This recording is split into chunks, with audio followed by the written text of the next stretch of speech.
ఇంకను ఏమీ తెలుసుకొనిన వాడు కాడు.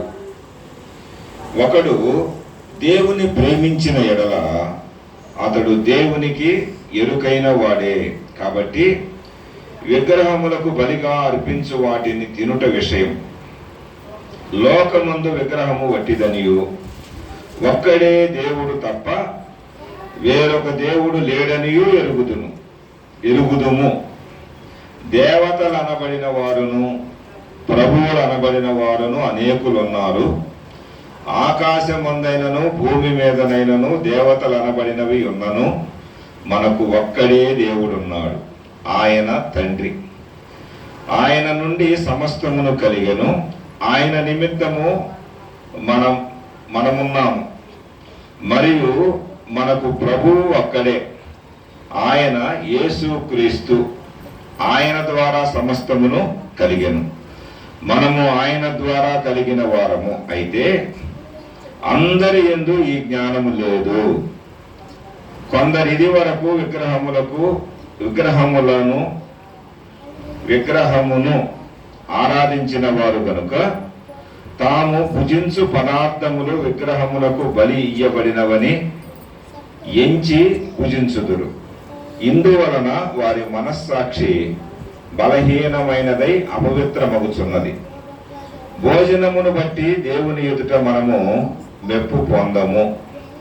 తినకపోయినందున మనకు తక్కువ లేదు, తినినందున మనకు ఎక్కువ లేదు. అయినను మీకు కలిగి ఉన్న ఈ స్వాతంత్ర్యము వలన బలహీనులకు అభ్యంతరము కలుగకుండా చూచుకొనుడి. ఎలయనగా జ్ఞానము గల నీవు విగ్రహముల యందు భోజన పంక్తిని కూర్చుండగా ఒకడు చూచిన ఎడల బలహీనమైన మనస్సాక్షి గల అతడు విగ్రహములకు బలి ఇయ్యబడిన పదార్థములను తినుటకు ధైర్యము తెచ్చుకొనును గదా. అందువలన ఎవని కొరకు క్రీస్తు చనిపోయెనో ఆ బలహీనుడైన నీ సహోదరుడు నీ జ్ఞానమును బట్టి నశించును. ఇలాగూ సహోదరులకు విరోధముగా పాపము చేయుట వలనను వారి బలహీనమైన మనస్సాక్షిని నొప్పించుట వలనను మీరు క్రీస్తునకు విరోధముగా పాపము చేయువారగుచున్నారు. కాబట్టి భోజన పదార్థముల వలన నా సహోదరునికి అభ్యంతరము కలిగిన ఎడల నా సహోదరునికి అభ్యంతరము కలుగజేయకుండుటకై నేనెన్నటికి మాంసము ఏంటన్నా ఒక్క మాట ప్రార్థన చేసుకుందాం. మహోన్నతుడు అయిన నాయన నీకు స్తోత్రాలు. ప్రకటనలు ఎన్నో ప్రకటించాం. ముఖ్యంగా ప్రభువా ఆపదల్లో ఉన్నవారిని ఆదరించండి నాయన. దేవా కనికరం చూపండి. ఉద్యోగాల కోసం ఎదురు చూస్తున్న బిడ్డలు, వివాహాల కోసం ఎదురు చూస్తున్న బిడ్డలు, అనారోగ్యం బారిన పడి అప్పుల బారిన పడి నెమ్మది లేని బిడ్డలు, ప్రభువా వీరిని కనికరించండి. గర్భవతులైన వారిని మంచి ఆరోగ్యముతో తల్లి బిడ్డ కడుపులో ఉండగా భూప్రపంచానికి రావటానికి మీరే సహాయం చేయండి. అల్పుడను నిష్ప్రయోజకుని దాసుడు నాయన కృప చూపించండి నాయన. అయ్యా యోగయ్య బ్రదర్ కుటుంబంగా ప్రభువా ప్రయాణంలో ఉంటుండగా క్షేమాన్ని ఇవ్వండి. ఒక అల్పుడనైన నన్ను మరుగుపరిచి మీ మాటలు మాకు అందించి కేవలం మీరు మాతో మాట్లాడి మమ్మల్ని బలపరచండి. మా లోపాలను దిద్ది మమ్మల్ని సరిచేసి బాగు చేసి హెచ్చరించి పురికొల్పి మీ ఆత్మ ద్వారా ఆనందం పొందుకొని ఐశ్వర్యవంతులుగా వెళ్ళటానికి కావలసిన కృపనిమ్మని వాక్యమైన యేసునామమున వేడుచున్నాము తండ్రి, ఆమేన్. చదువుతుంటేనే భయం, అర్థమైతే భయం కదా. వాస్తవానికి విగ్రహాల్లో ఏమి ఉండదు. విగ్రహం అంటే ఒకని చేత చెక్కబడిందో, ఒకని వలన సృష్టించబడిందో, ఒకని వలన చేయబడిందో, ఒకని చేత, మానవుని చేత నిర్మించబడినదే విగ్రహం. వాటికి ఏదన్నా పేర్లు పెట్టుకోండి, మనం ఏం పేర్లు పలకడానికి మనకి అధికారం లేదు. బైబిల్లో ఉన్న పేర్లు చెప్తే చాలు. బైబిల్లో పాత నిబంధనలో యెహోవా దేవుడు ఇశ్రాయేలీయుల ప్రజలకు 10 ఆజ్ఞలు ఇచ్చాడు. చాలా ఆజ్ఞలు అండి. వాటిల్లో ముఖ్యంగా ఈ 10ని మీరు అటు ఇటు మీరపాకండి, ఈ 10లో జాగ్రత్తగా ఉంటే మిమ్మల్ని కనానుకు తీసుకెళ్తాను. ఎక్కడ కనాను అంటే భూలోకంలో కనాను. ఎక్కడ కనాను? భూలోకంలో. కొత్త నిబంధన క్రైస్తవులుగా మనకి అంతకంటే ఎక్కువగా పరమ కనాను. ఎక్కడ కనాను? పరలోకాన్ని తీసుకెళ్తాను. మనకి బైబిల్ మొత్తం ఆజ్ఞలే. వాళ్ళకి ఆ 10 ఆజ్ఞలు ఉంటే వాళ్ళకి ఆ పంచకాండాలు అంటే ఆదికాండము, నిర్గమకాండము, లేవియకాండము, సంఖ్యాకాండము, ద్వితీయోపదేశ కాండం, అది మొత్తం యూదులు చదువుతూ ఉంటారు.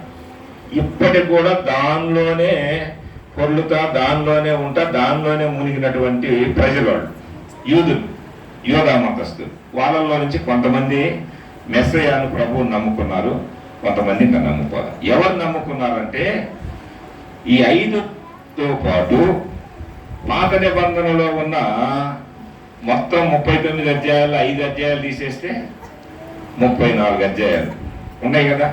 రాజుల చరిత్రలు ఉన్నాయి, స్త్రీల కోసం రాసినవి ఉన్నాయి, పాటలు పాడుకునేవి ఉన్నాయి కదా, ప్రవక్తల కార్యాలు ఉన్నాయి, అన్నీ ఉన్నాయి. ఇవన్నీ చదువుకొని మారు మనసు పొందిన వాళ్ళు ఉంటారు. అర్థమవుతుందన్న మాటలు. 5 గ్రంథాల్లోనే ఉండి అలానే ఉండి యోధా మతంలోనే ఉండి ఇప్పుడు కూడా ఇంకా మెస్సయ్య రాలేదు, షాలేం అంటుంటారు. షాలేం రాజు వాళ్ళు వందనాలు చెప్పుకోరు. మీరు యెరూషలేము వెళ్ళండి, మీ మనసులోనే అక్కడికి తీసుకెళ్ళండి. కాస్త మనం ఫ్లైట్ ఎక్కినట్టు, యెరూషలేములో దిగినట్టు, ఆ కొండ మీద ఉన్నట్టు, వాళ్ళు మన దగ్గరకు వచ్చినట్లు, మనతో మాట్లాడినట్లు అనుకోండి. కాసేపు అనుకుంటే తప్పేముంది? తప్పేమనుందా? అసలు మనం ఆరాధనలో ఇంకొకటి చేయాలండి. మన మనసంతా పరలోకంలో కేంద్రీకరించబడాలి. లేకపోతే పరలోకములో ఉన్నటువంటి ఆయన సన్నిధన్న, ఆయన దర్శనం అన్న మనకు కనిపిస్తూ ఉండాలి. ఇక్కడ ఆ 2 ఉంటే ఆరాధన అయిపోయేంత వరకు మనం మాట్లాడడం. పిల్లలంటే మాట్లాడతారు, వాళ్ళకి తెలియదు. పిల్లలంటే వాళ్ళకి తెలియదు కదా. మనం ఇంకా పసివాళ్ళమేం కాదుగా, చిన్నవాళ్ళమా, ఈరోజు నమ్ముకున్న వాళ్ళం కాదు. వినండి, వాళ్ళు ఆ 5 గ్రంథాలతోటే ఉంటారు. మిగతా 34 గ్రంథాలు చదువుకొని ఇదంతా మనకు వ్యతిరేకంగా రాశారని వాళ్ళు కొంతమంది నమ్మరు. అర్థమయ్యి ఆ ప్రవచనాలు అదంతా అర్థమయ్యి ఎంత పోగొట్టుకున్నామని వాళ్ళు కూడా ప్రభువు నమ్ముకున్న వాళ్ళు ఉన్నారు. వాళ్ళనే ఇశ్రాయేలు దేశం, ఇశ్రాయేలీలు అంటున్నారు. 12 గోత్రాల్లో కూడా ఇంకా నమ్మని వాళ్ళు ఉంటారు. అయితే వినండి, క్రొత్త నిబంధన క్రైస్తవులుగా మనం, క్రొత్త నిబంధన క్రైస్తవ మతంలో కాదు, ఆ రిజర్వేషన్లో కాదు. క్రైస్తవ మతస్థులు అంటే రిజర్వేషన్ ఉన్నవాడు మతస్థులు అనుకుంటారు ప్రపంచంలో. మా రిజర్వేషన్ గురించి నేను ఎక్కువ మాట్లాడను, ఎందుకంటే ఆ మాటలు క్రైస్తవులు వేరు, క్రైస్తవ మతస్థులు వేరు. క్రైస్తవులు పాత క్రొత్త నిబంధనలు చదివి పాత నిబంధనలో ఉన్నటువంటి యెహోవా దేవుడు సృష్టికర్తని, క్రొత్త నిబంధనలో ఆయన పంపినటువంటి యేసుక్రీస్తు రక్తములో కడగబడ్డామని, సృష్టించింది తండ్రి, కడిగింది కుమారుడు. కడిగి ఆ సృష్టికర్తను జ్ఞాపకం చేసుకోవటమే ఆరాధన. అర్థమవుతుంది మాటలు. దానిలో ఉన్నాం మనం. దానిలో ఉన్నామంటే మనము 39 అధ్యాయాలు పాత నిబంధన చదువుకోవాలి. ఎందుకంటే సృష్టికర్తను జ్ఞాపకం చేసుకోవాలి. సృష్టాన్ని కాదు. రోమపత్రిక తేటగా ఉంటుంది. సృష్టికర్తను జ్ఞాపకం చేసుకుంటూ సృష్టించిన మన పాపాని కోసం ఆయన వచ్చి మనం రక్షించాడే, ఆయన ద్వారా మనము ఆరాధనను, మన పూజను, మన నమస్కారాలను, మన ప్రార్థనను, మన యాచనను, మన యొక్క కృతజ్ఞతా స్తుతులను, మన యొక్క విజ్ఞాపనను ధూపం వేసి ఏం చేస్తాం? తండ్రికి పంపిస్తూ ఉంటాం. పంపిస్తూ ఉన్నప్పుడు తండ్రి అంటాడు, నా దగ్గరికి దూపం రాలేదే, నెలల చెరువులో ఈ సంఘంలో దూపము రాలేదే అని అనకుండా ఉండటానికి కుమారుడు ఏమంటాడు? కుమారుడు మన కోసం విజ్ఞాపన చేస్తాడు. కుమారుడైన యేసుక్రీస్తు తండ్రి కుడి పార్శ్వం నుండి ఏం చేస్తాడు? మన కోసం విజ్ఞాపన చేస్తాడు. ఏమని చేస్తాడంటే, అయ్యా ఇల్లు చుట్టూ భద్రంగా ఉంచాలా, కాబట్టి వీళ్ళకి దూతలను పెట్టాలి. దూతలను ఇయ్యా అంటే దూతలను ఇచ్చానంటాడు తండ్రి. ఇచ్చావు బాగానే ఉంది, కానీ వీళ్ళు గిరికి ఇస్తే గిరిలో ఉండలేదు, కొద్దిగా లోకంలోకి వెళ్తున్నారు అంటాడు. వెళితే సరి చేసుకోండి అయ్యా అంటాడు కుమారుడు. తండ్రి అంటాడు, సరి చేసుకుని నా దగ్గర తీసుకురామంటే నేనున్నాను అంటాడు. నువ్వు ఉన్నావు మంచిదే కుమారుడా, యేసుక్రీస్తు అదే కుమారుడే కదా, నువ్వు ఉన్నావు మంచిదే, నీ రక్తాన్ని ఇచ్చావు. అయినా వాళ్ళు ఏం చేస్తున్నారు? ఆచారాల్లో మునుగుతున్నారు, ఇంకా లేకపోతే లోకంలో మునుగుతున్నారు, మళ్ళా ఇటు వస్తున్నారు. వాళ్ళ పూజ నాకు కొద్దిగా అభ్యంతరకరంగా ఉంది. వాళ్ళని మంచి పూజారులుగా మార్చు, వాళ్ళని మంచి శిల్పకారులుగా మార్చు, వాళ్ళని మంచి యోగ్యులుగా మార్చు, వాళ్ళని మంచి క్రైస్తవులుగా మార్చు, యథార్థంగా ఆరాధన చేసే బిడ్డలుగా మార్చు. ఎట్లా మారుస్తావు అంటే నువ్వు మాట్లాడు. ఎవరు మాట్లాడారా? మన కోసం ప్రాణం పెట్టిన ప్రభు మాట్లాడాలి. ప్రభు మనం మాట్లాడితే, ఆయన మాట మనం వింటే, మనం అడిగేయన్నీ తండ్రి దగ్గరికి వెళ్తే తండ్రి అంటాడు. ఇప్పుడు అర్థమైందా? వీటిల్లో సమస్య ఏంటంటే, నమ్ముకున్న మనం నమ్మని వాళ్ళకి అభ్యంతరం ఉండకూడదు. నమ్ముకున్నాము అంటే మనం మన శిలువను మనం ఎత్తుకున్నాం, మన బైబిల్ మనం కొట్టుకున్నామని కాదు, మనం పాటలు పాడేమని కాదు, లేకపోతే వచ్చి కూర్చొని హ్యాపీగా వెళ్ళిపోయామని కాదు. మన సిలువను, ఎవరు సిలువ? నా సిలువను నేను ఎత్తుకోవాలి, మీ సిలువని మీరు ఎత్తుకోవాలి. మనందరి సిలువను ఎత్తుకున్న ఆయన దగ్గరికి వెళ్ళాలి. అర్థమవుతుందా? మనందరి పాప భారాన్ని మోసింది ఆయన. మనకి పాప భారం కాదు, మనకుంది కుటుంబ భారాలు ఉన్నాయి, అప్పుల భారాలు ఉన్నాయి, శ్రమలనే ఈ అనారోగ్య భారాలు ఉన్నాయి, లేవా? ఏయో లేండి. కంటి దగ్గర నుంచి తలనెత్తి నుంచి అరికాల వరకు ఏ స్వస్థత లేని అన్నీ ఉన్నాయి. అవి ఏం బాగు. వాటిని అనకొట్టాలి, వాటిని కడుక్కోవాలి, వాటిని శుద్ధి చేసుకోవాలి. వాటిని ఏం చేసుకోవాలి? ఎప్పటికప్పుడు బాగు చేస్తూ ఉండాలి. చేస్తూ ఉండాలంటే ఏం చేయాలా? హెచ్చరిక మాటలు తీసుకోవాలి. నా కోసం నేను ప్రార్థన చేసుకోవాలా, నా కుటుంబం కోసం నేను విజ్ఞాపన చేసుకోవాలా, నా సంఘం అంటే నా సంఘం నాది అట్లా మళ్ళీ అనుకోవాలండి, మన సంఘం కోసం విజ్ఞాపన చేయాలా. ప్రార్థన కాదు నేను చేసేది ఏంది? విజ్ఞాపన చేస్తే మిమ్మల్ని జ్ఞాపకం చేస్తున్నట్టు. అర్థమవుతుందా? విజ్ఞాపన అంటే నా గురించి కాకుండా ఇతరుల కోసం, నా గురించి చేసుకునేది ప్రార్థన, నా బిడ్డ కోసం చేసేది విజ్ఞాపన, నా భార్య కోసం చేసేది విజ్ఞాపన, నా కుమారుడి కోసం చేసేది విజ్ఞాపన, నా తల్లిదండ్రుల కోసం చేసేది విజ్ఞాపన, నా రక్త సంబంధికులు, ఆత్మ సంబంధమైన రక్త సంబంధికుల కోసం చేసేది విజ్ఞాపన. విజ్ఞాపనలో ఎక్కువగా ఉండండి. నా గురించి ప్రార్థన చేయండి అని అడగబాకండి. అది ప్రార్థన మనోళ్ళని అడుగుతారు, కానీ విజ్ఞాపన చేయి అడగండి. అర్థమవుతుందా? విజ్ఞాపన. ప్రార్థన అంటే ఏంది? నువ్వు చెయ్యవు, నాకు నేను చేసుకుంటే నాది ప్రార్థన, నీకు నువ్వు చేసుకుంటే నీ ప్రార్థన. మీరు ప్రార్థన మనం కోరినప్పుడు మేము చేస్తాం, మేము మీకోసం విజ్ఞాపన చేస్తాం, మీరు మా కోసం ఏం చేయాలా? అర్థమవుతుందా? బాగా అర్థం చేసుకోండి. అర్థమైతే రుచిగా ఉంటుంది కదా. పళ్ళు బాగుండి నాలుగు బాగుంటే, బాగా నమిలితే మట్టి కూడా ఎట్లా ఉంటుంది చెప్పండి? చివరికి రుచి వచ్చింది. వచ్చిందా కదా? వచ్చింది. నాలుగు చేదుగా ఉంది, నాలుగు బాగలేదు, పళ్ళు అసలు నవలటానుకోలేదు. అన్నోళ్ళు ఇంటికి పోతే మంచి మాంసం మొక్కలు పెట్టాడు. ఎప్పుడన్నా పెట్టావన్నా? ఊరకలే పెడితే నాకు పళ్ళు లేవు, నాలుగు నిండా పాసి, నాలుగు సరిలేదు.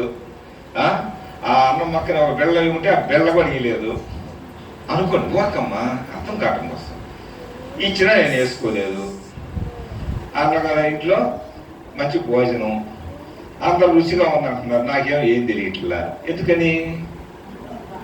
నాలుగు మీద తీసేసుకోలేదు, నాకేమి లేవు, నమ్మడానికి పళ్ళు లేవు. అలానే దేవుని వాక్యం రుచి, రుచి చూచి ఎరిగి తిని యెహోవా ఉత్తముడనియు. ఎవరు రుచి చూడాలా? యెహోవాని, తండ్రిని రుచి చూడాలి. ఎవరి ద్వారా? క్రీస్తు ద్వారా. ఆ రుచి తెలియాలండి. చదవబడిన లేఖలు అనుకుంటాం విగ్రహం అనగానే అమ్మో ఏందోలే, మనం అందరం ఒకప్పుడు విగ్రహాలు చేసిన వాళ్ళమేగా. మనకి విగ్రహాలు ఏంటి? లోకంలో ఉన్న వాళ్ళకి ఏమన్నా బొమ్మలు లాంటి, అంటే బైబిల్లో కూడా బొమ్మలు, వాళ్ళకి విగ్రహాలు, బొమ్మలు చేసుకుంటారు, దానికి ఏదేదో అలంకరణ చేస్తారు, అది విగ్రహం. ఏంటంటే రోమా పత్రిక 1వ అధ్యాయం 23వ వచనం వాళ్ళకి విగ్రహం. ఒక మాట చదువుదామా? చదివితే మంచిదిగా, మరీ రెఫరెన్స్ లేకుండా చెప్పుకోకుండా చదువుదాం. చూడండి, 1 వెనక్కది చెప్పండి, 22:23 చదువుతుంది చూడండి. 22 కూడా అవసరం. వారి అవివేక హృదయము అంధకారమయమాయను, తాము జ్ఞానులమని చెప్పుకొనుచు బుద్ధిహీనులైరి. వారు అక్షయుడకు దేవుని మహిమను క్షయమగు మనుషుల యొక్కయు పురుగుల యొక్కయు, ఇంకోటి ఏదో మర్చిపోయా కదండి, పక్షుల యొక్కయు చతుష్పాద జంతువుల యొక్కయు పురుగుల యొక్కయు ప్రతిమా స్వరూపులుగా మార్చిరి. వాళ్ళు ఎవరు? జ్ఞానముతో ఆరాధన చేసేవాళ్ళు ఏం చేస్తున్నారంట? మనిషి దేవుడు. బైబిల్లో అంటే ఇతరుల గురించి కాదు మనం చెప్పేది. వీళ్ళెవరు? ఆరాధన చేసేవాడు. మా నాన్నే దేవుడు, మా అమ్మే దేవుడు, తర్వాత మా కుమారులే దేవుళ్ళు, మా భర్తే దేవుడు, మా నాయనమ్మే దేవుడు, మా అమ్మమ్మే ఒక అర్థం చేసుకోండి. వీళ్ళు ఏం చేస్తున్నారంటే మనిషిని ఏం చేస్తున్నారు? దేవుని స్థానంలో మనిషిని పెడుతున్నారు. దాన్ని ఏమంటాం? మనమేమి విగ్రహానికి పూజ చేయట్లా. క్రైస్తవులుగా ఎవరిని పూజ చేస్తున్నాం? మన మనసులో ఎవరిని పెట్టుకుంటున్నాము? బొమ్మ లేని బొమ్మను పెట్టుకుంటున్నాం. ఏ లేని బొమ్మ ఏంటిది? కొంతమందికి ధనాశ. ఏముంటది లోన? ఏముంటది? ధనం ధనం ధనం. ఇంకొకటి కొంతమందికి అందంగా ఉండాలా. నాకైతే అందంగా ఎవరు ఉండకూడదు, అందరూ ఉండాలనుకుంటాం. మంచిదే, అందరూ అందగాలేదంటే దేవుడు తన స్వరూపం మనకి ఇచ్చాడు కదా. మన అందం మనం తెలియక నేను బాగలేదుగా అని మనం అనుకుంటాం. మనల్ని ఎవరు అర్థం చూపించింది కదా? అర్థం చూపించిందా లేదా? అర్థం చేసుకోండి. కొంతమందికి ఏ ఉంటాయి, అవి మనసులో ఉంటాయి, అవి బయటికి కనిపించవు. అది మన క్రైస్తవులుగా విగ్రహాలు. కానీ ఇక్కడ వీళ్ళు ఏం చేశారు? దేవుడిని ఎరిగారు, జ్ఞానవంతులే, జ్ఞానులే, జ్ఞానం చొప్పున ఆరాధన చేసేవాళ్ళే ఏం చేస్తున్నారు? మనిషిని విగ్రహంగా పెట్టుకున్నారు. కొంతమంది మనిషిని కాకపోతే అక్కడ ఇంకొక దాన్ని విగ్రహం పెట్టుకున్నారు. చూడండి, పక్షిని. కొంతమంది పక్షి ప్రేమికులు. చంపకూడదండి, కోడిని కూడా పోయకూడదు. కోడి కూడా పక్షిగా, కోడి మాంసం కూడా తినకూడదండి. ఎవరు? ఆరాధన చేసేవాళ్ళే, క్రైస్తవులే. అమ్మో, జీవహింస చేయకూడదండి. అలా చేస్తే ఎట్లా అండి? చంపి తింటామా?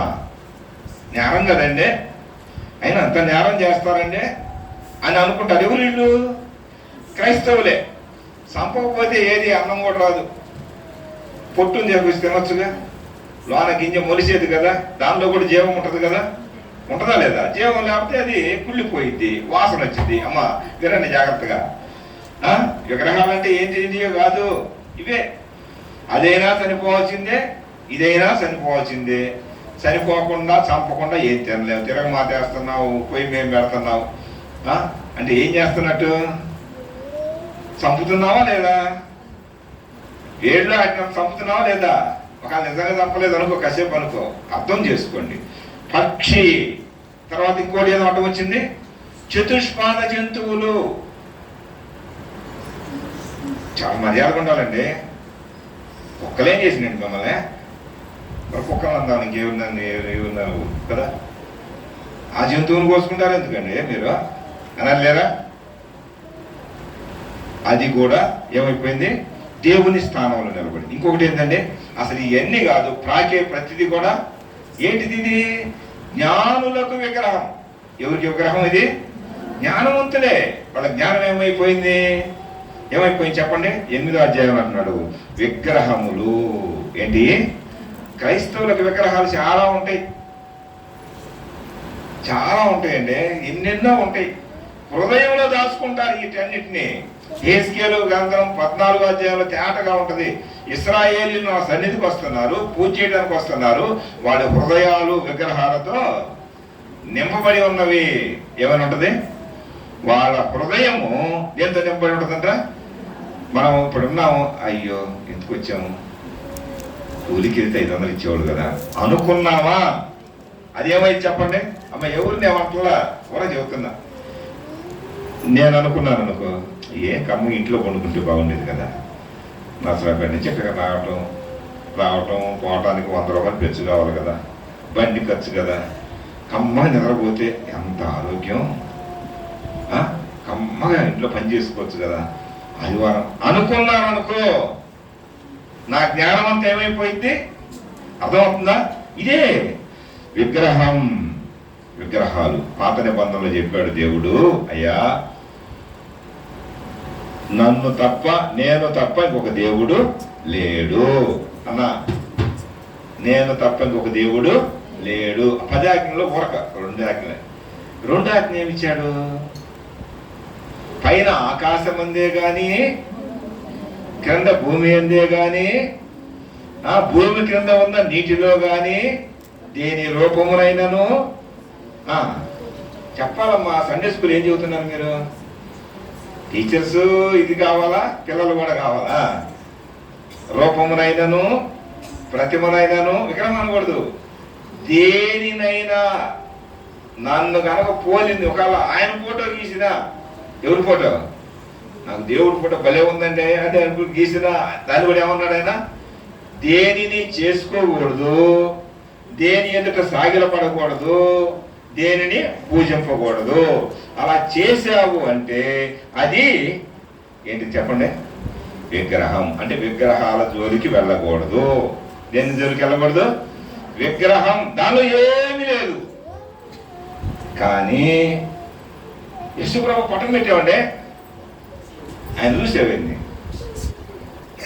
దేవుణ్ణి చూసి బ్రతకగలరు ఎవరైనా? ఆయన నిజ స్వరూపాన్ని చూసి బ్రతకగలరా? బ్రతకగలమండి.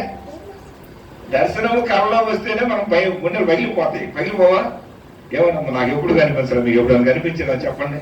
కనిపిస్తే బొమ్మ గీసుకోవాలి రండి. అన్నా అసలు నేను అంత భక్తురాలనే, నాకు ఈ బొమ్మ కనిపించింది అని ఎవరైనా గీసుకొని వచ్చి చూపిస్తే కొంచెం చూసి ఆనందపడతాం. ఆయన ఆత్మస్వరూపి. ఏ స్వరూపి అండి? ఆయన్ను గీసే ఆయన ఫోటో ఎన్ని ఏంటంటే ఎవరో శిల్పం వేసేవాళ్ళు, లేకపోతే ఏదో మంచి డ్రాయింగ్ వేసేవాళ్ళు ఉంటారు, ఉండరా? వాళ్ళు గీసిన బొమ్మకు మనం ఏం చేస్తున్నాం అంటే ఏం చేస్తున్నాం చెప్పండి? అప్పు దాన్ని ఎంత గౌరవం మర్యాద. బైబుల్ కూడా అటు పెట్టాం, అప్పుడు తిరుగుతూ ఉంటాం. ఏం చేస్తుంటా చెప్పండి? అమ్మ అవి ఉండకూడదు. చూడండి విగ్రహం. ఇక్కడ అంశంలోకి వచ్చేద్దాం. రెండోది ఏమన్నాడు? ఆకాశం కానీ భూమి కానీ భూమి క్రింద కానీ దేనిని చేసుకోకూడదు, దేనికి పూజించకూడదు, దేన్ని సాగిలపడకూడదు, దేనికి మొక్కకూడదు, అసలు దేనిని కూడా నా స్థానంలో చేయవచ్చకూడదు. నా స్థానంలో నాకు ఇచ్చేటువంటి మహిమ నాకిచ్చే దాన్ని మీరు దొంగిలించుకోకూడదు. వీళ్ళు ఏం చేశారు? రోమాపత్రికలో దేవుని యొక్క మహిమను మనిషికి ఆపాదించారు, దేవుని యొక్క మహిమను పక్షికి ఆపాదించారు, దేవుని యొక్క మహిమను చతుష్పాద జంతువుకి ఆపాదించారు, దేవుని యొక్క మహిమను ప్రాకే ప్రతి పురుగుకి ఆపాదించుకున్నారు. ఇప్పుడు ఏమైంది? దేవుని మహిమను ఏం చేశారు వీళ్ళు? చెప్పండి అన్నమాట, దొంగిలించారు. దొంగిలించకూడదు కదా. దొంగిలిస్తే మనం ఏమంటాడు దేవుడు? ఏదో అట్లా ఆ మాట అంటానికి ఇష్టపడరు కదా, దొంగలు అంటారు కదా. ఏమంటారు? మనం దొంగలుగా వచ్చి ఆరాధన చేయగలమా? కాబట్టి విగ్రహం పాత నిబంధనలో 2వ ఆజ్ఞ విగ్రహం అందుకే కొత్త నిబంధన విగ్రహాల జోలికి వెళ్ళబాకండి. ఏదైనా మనసులో పెట్టుకుంటే అది విగ్రహం వచ్చి పడిద్దా లేదా? ఎక్కువగా ఇప్పుడు నలుగురు మనకు 4-5 పిల్లలు ఉన్నారు అనుకో, అంతమంది పిల్లలు కలిగిన తల్లు లేరు ఇక్కడ. 2, 1, 2, 3 మా అక్క ఉందనుకో, 4 మా అక్క ఉంది ఉన్నారనుకో, ఒకరిని ఎక్కువగా ప్రేమిస్తున్నాం అనుకో, ఒకరినే, లేదా చిన్న ఆయన్నో పెద్ద ఆయన్నో లేదా మధ్యలో వాళ్ళనో ఎవరో ఒకరినే ఎక్కువగా ప్రేమిస్తే అక్కకి అదేమైతే చెప్పాలా? అమ్మా లేకుండే లేపి తట్టండి, ఎందుకంటే వాళ్ళు విగ్రహాలకు అయిపోతారు.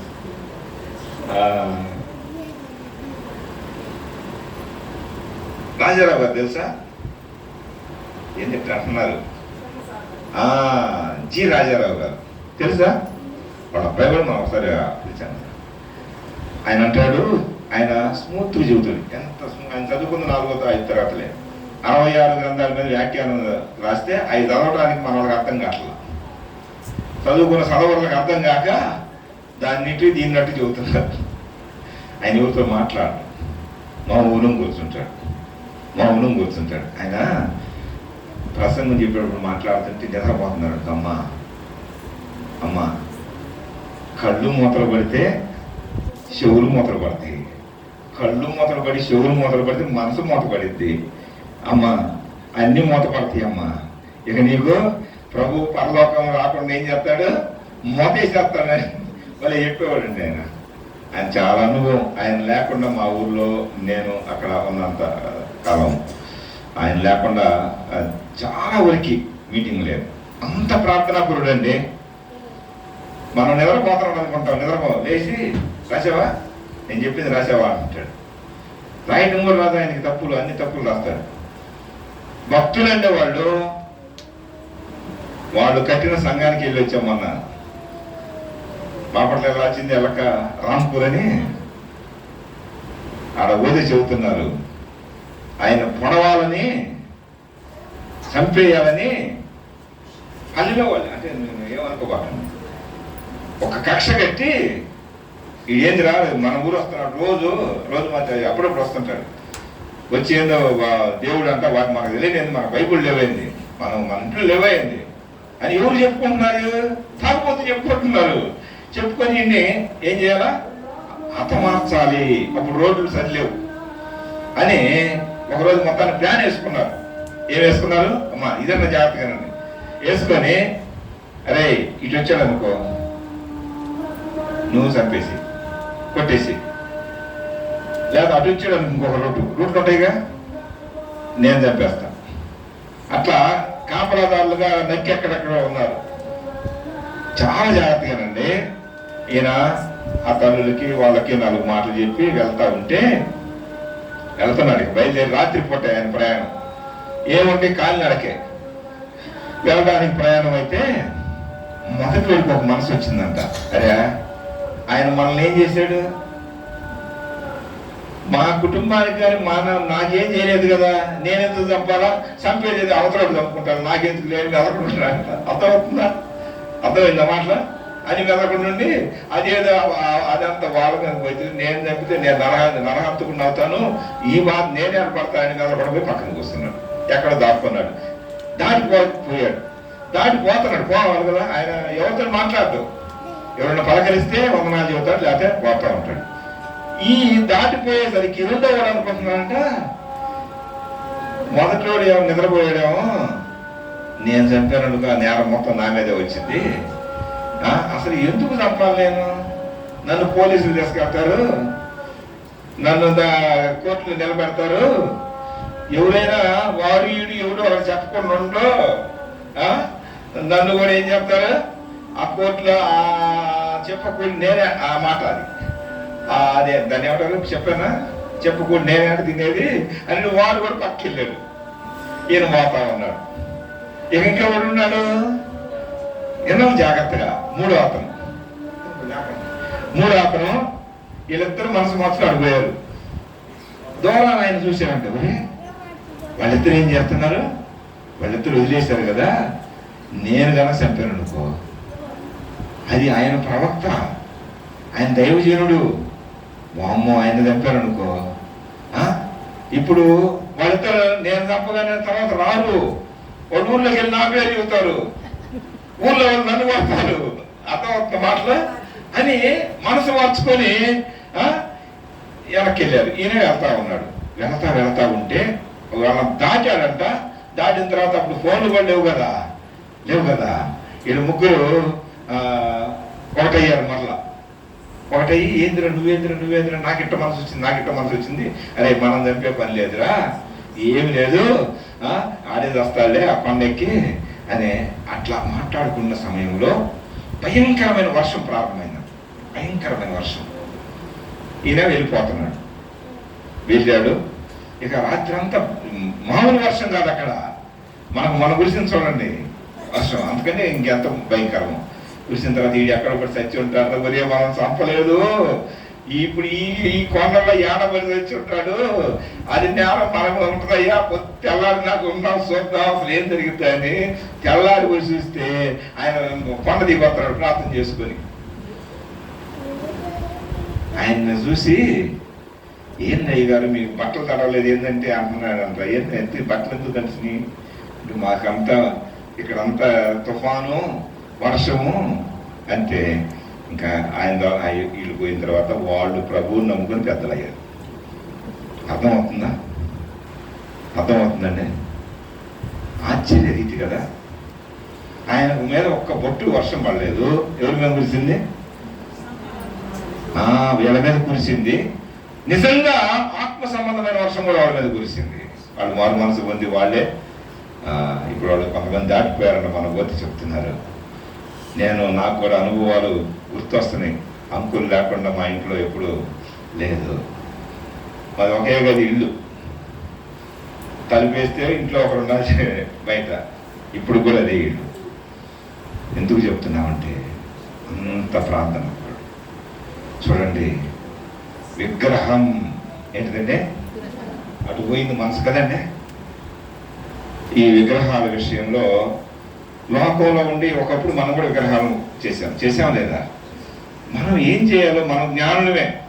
బైబుల్ ఒప్పుకోదు అజ్ఞానం అంటే. ఇప్పుడు అయ్యా నేను అజ్ఞానం, అయ్యా నేను పాపిని, అయ్యా నేను సోమరుణ్ణి, అయ్యా నేను ఇది అట్లా పాకండి.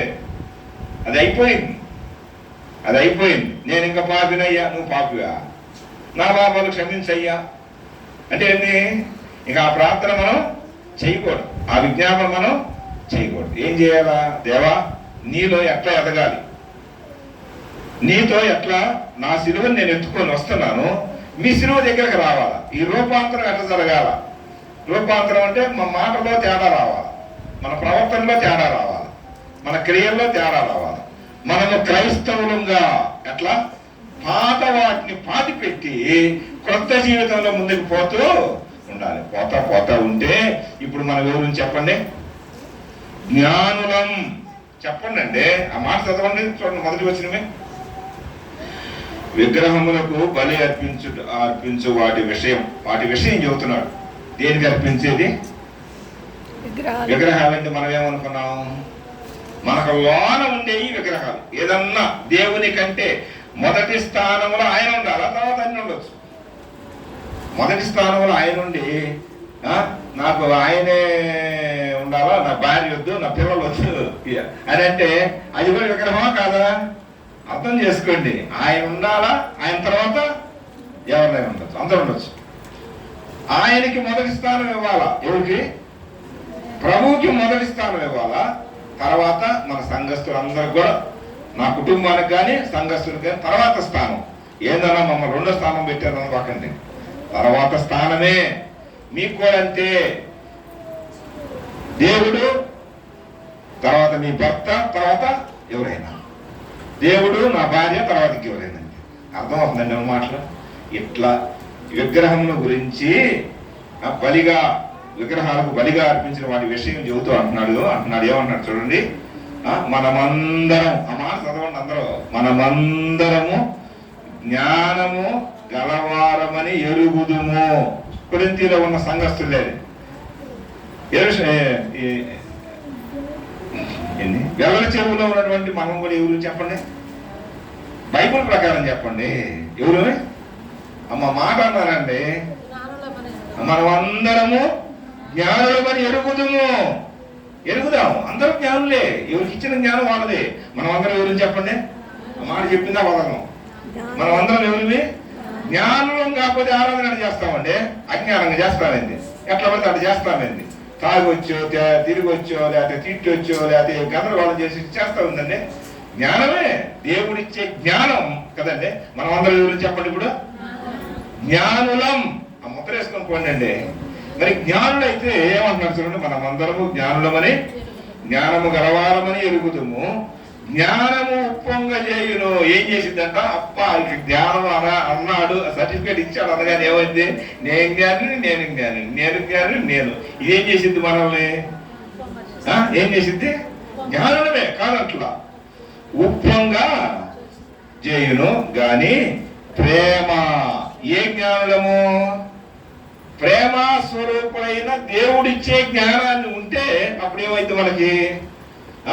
ఉప్పొంగి అనిపోయి అసలైన జ్ఞానం. చూడండి, నా మాట చదువుదాం. కానీ ప్రేమ క్షేమాభివృద్ధిని కలుగు చేయును. ఏం కావాలి? ఈ జ్ఞానంతో పాటు మనకి ఏం కావాలా? ఏం కావాలా? ఉప్పు కలుపుకోవాలా. ఏంటిదా ఉప్పు? ప్రేమ అనేటువంటిది. ఒకరికొకరు లోపడటం, ఒకరినొకరు దేవుని ప్రేమలో, లోక ప్రేమలు కాదు, అగాపే ప్రేమ, దేవుని ప్రేమ. దేవుని ప్రేమ ఎట్లాంటిది? పాపిని క్షమించే ప్రేమ, అంతేనా? పాపులమైన మనల్ని ప్రేమించే ప్రేమ. దేవుని ప్రేమ లాంటి ప్రేమ మనకు కూడా ఏమి రావాలా? మన భర్త నమ్మలేదనుకో ఆయన విసిగిస్తామా? మా పిల్లలు నమ్మలేదనుకో వాళ్ళ మాట అందామా? అర్థమవుతుందిగా? ఇదండి అంటూ ఏమంటున్నారు చూడండి. ఒకడు తనకేమైనా ఈ జ్ఞానంలో కూడా ఎట్లా అంటాడు చూడండి. తెలియని అనుకొని ఉంటే నాకు అంతా తెలుసు అన్నాను అనుకో, నేర్చుకునేది ఏముంది? జ్ఞానం సర్టిఫికేట్ ఇచ్చారు కాబట్టి అంత జ్ఞానులు అనుకోబాకండి. ఏ రోజుకి ఆ రోజే. అర్థమవుతుందా? జ్ఞానులమే కాదంటలా, కానీ తెలుసుకోవలసిన జ్ఞానం ఇంకెంతో ఉంది. ఏమంటున్నారు చూడండి 2వ వచనంలో. ఒకడు తనకేమైనాను తెలియననుకొని ఉంటే తాను తెలుసుకున్నట్టు ఇంకను ఏమీయో తెలుసుకొనిన వాడు ఇంకే అంతా తెలుసు అన్నావు అనుకో, ఏంది నువ్వు చెప్పేది అని నాకు తెలుసు, బైబుల్ తెలుసు, అసలు పుట్టుకతోనే మేము బైబుల్తో పుట్టామంటారు కొంతమంది. అంటారు బైబుల్ ఏం తెలుసు అండి, నాకు మాత్రం కొద్దిగా కూడా తెలియదు. వాస్తవం చెబుతాను, నేను నేర్చుకుంటా ఉన్నా. నిత్యము విద్యార్థిగా ఏం చేస్తున్నాను? ఆయన పాదాల యొద్ద ఉదయాన్నే 3 గంటలైతే 3 గంటలకు 4 గంటలకైతే నా టైం అది.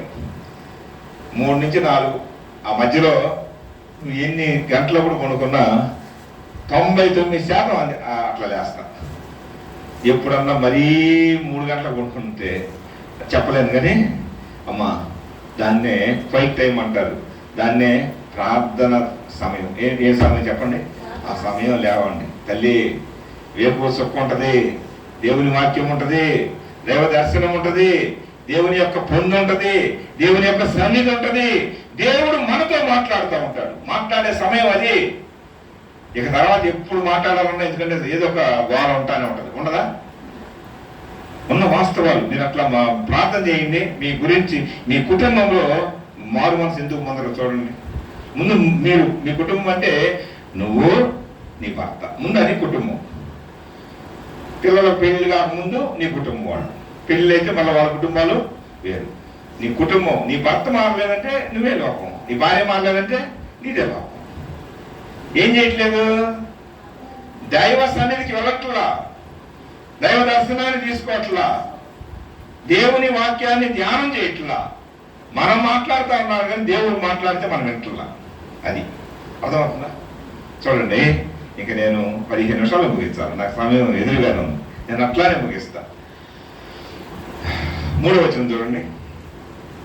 తెలుసుకున్నవాడు కాదు, ఒకడు దేవుని ప్రేమించిన ఎడల అతడు దేవునికి ఎరుకైన వాడే. ఏం కావాలి చెప్పండి? జ్ఞానవంతులమే మనం అజ్ఞానం కాదు, జ్ఞానులమే. కానీ తెలుసుకోవాల్సింది దేవుని ప్రేమ ఎంతో ఉంది. ఎంత ప్రేమ అంటే నువ్వు ఆయన్ని ఎంత ప్రేమిస్తావో ఆయన నిన్ను అంతకంటే ఎక్కువగా ఆయనే ముందు మనల్ని ప్రేమించాడు. ప్రేమ అనేది ఆయన పేరే ప్రేమ స్వరూపం. మొదటి యోహాను పత్రికలో తేటగా రాయబడింది.